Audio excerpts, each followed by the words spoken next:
Hello everyone, my name is Savannah Coleman and today I'm going to be talking about the trickle-down effect of prescription price gouging in America.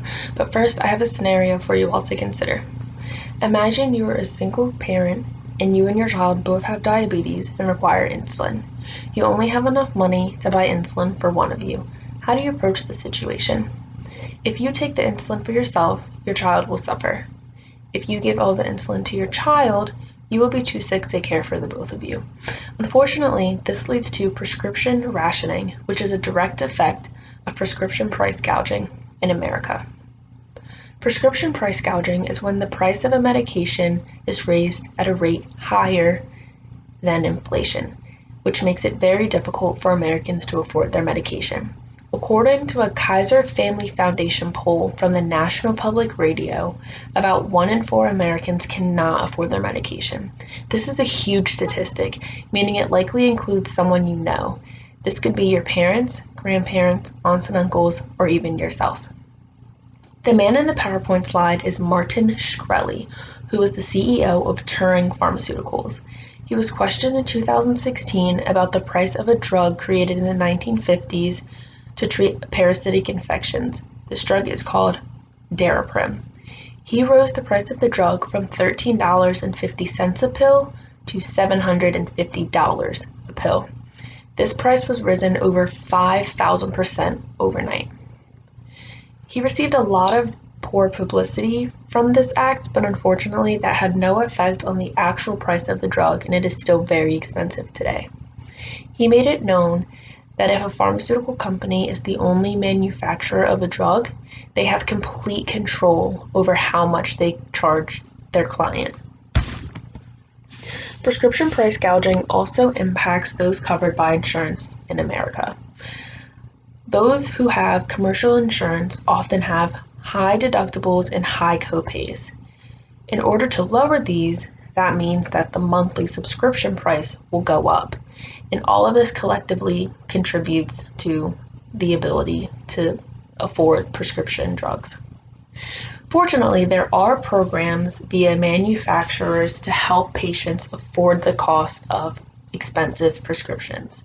There are also certain companies like Sanofi who work with patients to get affordable prescriptions. This also poses the question of why pharmaceutical companies are charging so much for cheap drugs in the first place. According to Financial Times, it is getting more difficult and more expensive to create new drugs. But when the price of medications goes up, it also impacts those covered by insurance. If a drug is very expensive, the insurance company will not cover it, meaning all of the money going into new drug discovery will not benefit the majority of America. If an insurance company does approve very expensive drugs for their clients, that means the overall price for each patient will increase. This will be in the form of higher deductibles, copays, and monthly subscriptions. This is why it is so important for everyone to get involved in the legislature.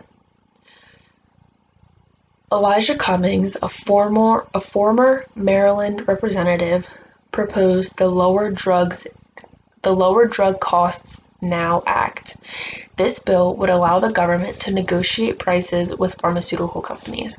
This is something that commercial insurance companies can already do, but government insurance companies cannot.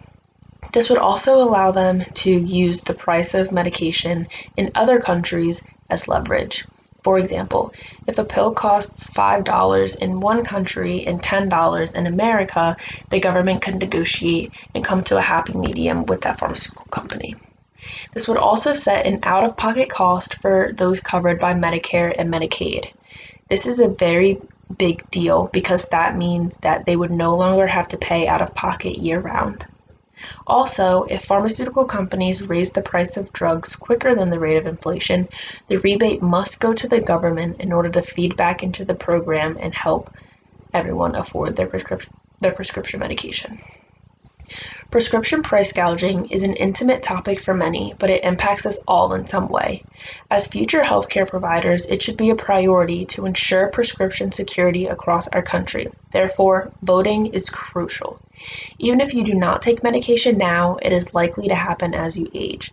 This issue will directly impact you at some point in your life. Make it your duty to question our legislators about this issue. I urge you all to keep this topic in mind during the 2020 presidential elections and to always keep it in mind when choosing your state representatives.